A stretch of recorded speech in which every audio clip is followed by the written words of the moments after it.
With many bills still on the table in the legislature and just days left in the session, one piece of abortion legislation won't make it to the governor's desk. News Center Maine's Caroline LaCour is live in Augusta tonight with reaction. Caroline. Hey, good evening, Chris. This bill would have needed two-thirds support in both the House and the Senate to even be considered as a topic of discussion for Maine voters. However, this week we found out it just didn't create enough momentum from lawmakers. This really was denying the highest legal protections possible for this care.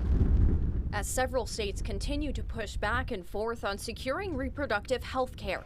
In Maine, lawmakers and organizations are sharing their thoughts after a bill was defeated on the House floor. But I think it's still a great accomplishment to have got it where it is, to have had the conversation. Co-sponsored by Scarborough Representative Sophia Warren, the bill she's been fighting for would have amended Maine's state constitution to add the right to an abortion.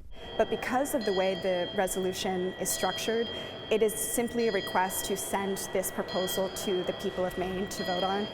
Instead, it was stopped by all 68 House Republicans who voted no, one of which is Representative David Hagan, who is a member of the Judiciary Committee where the bill had its public hearing. I think a lot of people in Maine are not represented by this bill, and they'll have no say after that.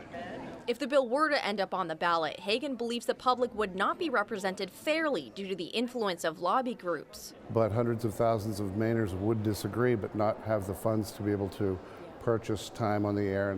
Other lawmakers like Representative Reagan Paul, a self-proclaimed Christian constitutional conservative, said in a statement on the bill, the 14th Amendment prohibits states from depriving any person of life. Therefore, Mainers are afforded the constitutional right to life, not the right to take life. In every election where voters have had the opportunity to weigh in on reproductive rights post-Dobbs, red and blue states from Montana to Ohio to Kansas, they voted to protect and enshrine rights. According to a 2023 survey done by the University of New Hampshire's Survey Center, 52% of people in Maine say they would strongly support abortions after 24 weeks.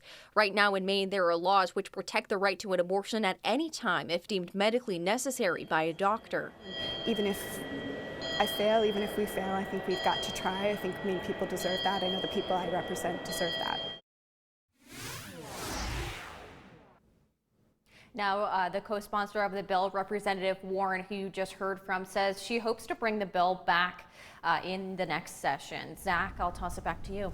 All right, Caroline LaCour live in Augusta tonight. Thanks so much.